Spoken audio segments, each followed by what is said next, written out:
안녕하십니까. 고익검정고시 이론 부분 제1강 시작합니다. 그래서 1강은 집합과 명제라는 단원입니다. 그래서 이 단원에서는 한 문제 시험에 문제가 출제가 됩니다. 또 수학을 공부하는데 첫 단원이기도 하고요. 그래서 집합과 명제라는 단원에서 가장 중요한 것은 일단 개념을 잡는 겁니다. 집합이란 무엇인가? 명제란 무엇인가? 개념을 잡는 게 가장 중요하다. 이렇게 보면 될 것 같아요. 자, 그러면 거기 교재 3페이지에 보시게 되면 집합과 원소라는 부분이 나옵니다. 그래서 먼저 집합의 개념부터 잡아 주셔야 되겠어요. 그래서 집합이라는 것은 어떤 조건에 알맞은 대상이 명확하게 구별되는 모임, 이렇게 되어 있습니다. 그렇죠. 그래서 집합이라는 것은 모임을 우리는 집합이라고 하는데 무조건 모여있다라고 해서 집합이냐? 그것은 아니더라. 무조건 모여있다 해서 집합이냐? 그것은 아니다. 그래서 무엇이 있어야 된다? 반드시 일정한 조건이 있어야 된다. 일정한 조건이 있는 것들의 모임을 우리는 집합이라 한다. 그래서 모여있다라는 것보다는 이 조건이 들어가야지. 맞습니다. 그래서 예를 들어서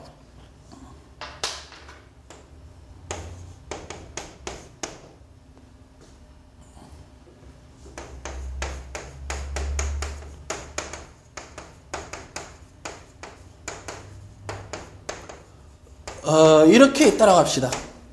키가 큰 학생들의 모임. 키가 큰 학생들의 모임. 그러면 키가 크다라는 어떤 기준, 조건이 없죠. 몇 센치 이상이다, 몇 센치 이하다, 뭐 이러한 어떤 조건들이 없기 때문에 이것은 집합이라고 이야기할 수가 없습니다. 예를 들어서 또 다시 한번 보면은 뚱뚱한 학생의 모임, 이것도 마찬가지죠. 이 뚱뚱하다라는 기준이 없기 때문에 이러한 것들은 집합이 될 수가 없다. 그래서 집합이라는 것은 무엇이 들어가야 된다? 항상 일정한 조건이 들어가야 된다. 예를 들어서 이런 거는 되겠죠. 10보다 작은 자연수. 이러한 것은 10보다 작은 자연수, 이러한 것들은 10보다 작은 자연수는 1, 2, 3, 4, 5, 6, 7, 8, 9까지 있겠죠. 그래서 이것은 집합이 되겠죠. 그래서 집합이라는 것은 모여있는 건데 무엇이 있어야 된다? 기준과 조건이 있어야 된다. 여러분들 꼭 기억하십시오. 집합이란 기준과 조건이 있는 것들의 모임을 집합이라 한다. 자, 그러면 집합이라는 게 이제 됐어요. 하면 원소라는 걸 봅시다. 원소는 뭐냐? 이 집합이 있는데 이 집합을 구성하는 하나하나의 대상을 우리는 원소라고 이야기를 합니다. 그래서 집합을 이루고 있는, 구성하고 있는 하나하나의 대상을 우리는 원소라고 이야기를 하죠. 그래서 어떤 A라는 집합이 있는데요. 이렇게 있다라고 가정을 합시다. A라는 집합이 있고 이건 집합을 나타내는 기호입니다. 1, 2, 3 이렇게 있다라고 하면 1은 A의 원소가 되는 겁니다. 2는 A의 원소, 3은 A의 원소죠. 그래서 1은 A의 원소이다. 이렇게 나타낼 수가 있는 것입니다. 그러면 기호로 써야 되는데 A라는 집합과 1이라는 것 한번 비교를 해보면 조금 전에도 말씀드렸지만 1은 A의 원소라고 했었죠. 그래서 이러한 식으로 표시를 해줍니다. 이게 무슨 기호다? 원소 기호다. 그러면 반대로 이렇게 쓸 수도 있습니다. 1을 앞에다 놓고 A를 놨으면 A 쪽으로 이게 원소 기호가 벌어져 있어야 되죠. 예, 원소. 자, 어디 쪽으로 벌어져 있는가 구별하시면 되겠죠. 그래서 역시 읽을 때는 1은 A의 원소이다. 이렇게 이야기를 하겠죠. 만약에 4라는 수가 있고 A라는, 여기에 4가 없죠? 그러면 4는 A의 원소예요? 아니에요? 아니죠. 아닐 때는 이렇게 그어서 나타내고 읽으실 때는 4는 A의 원소가 아니다. 이렇게 읽으시면 되는 것입니다.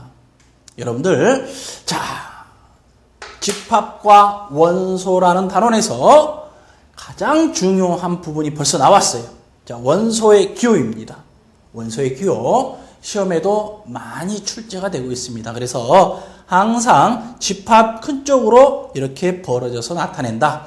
여러분들 꼭 기억을 해 두셨으면 좋겠습니다. 자, 그러면 두 번째 단원으로는요, 집합을 나타내는 방법입니다. 어떠한 일정한 조건이 있는 것들의 모임을 집합이라고 했는데, 이 집합을 나타내는 방법은 세 가지가 있다. 세 가지가 있다. 교재에도 나와 있죠. 첫째는 조건 제시법이라고 나와 있어요. 원소 나열법이 먼저 나와 있네요. 원소 나열법.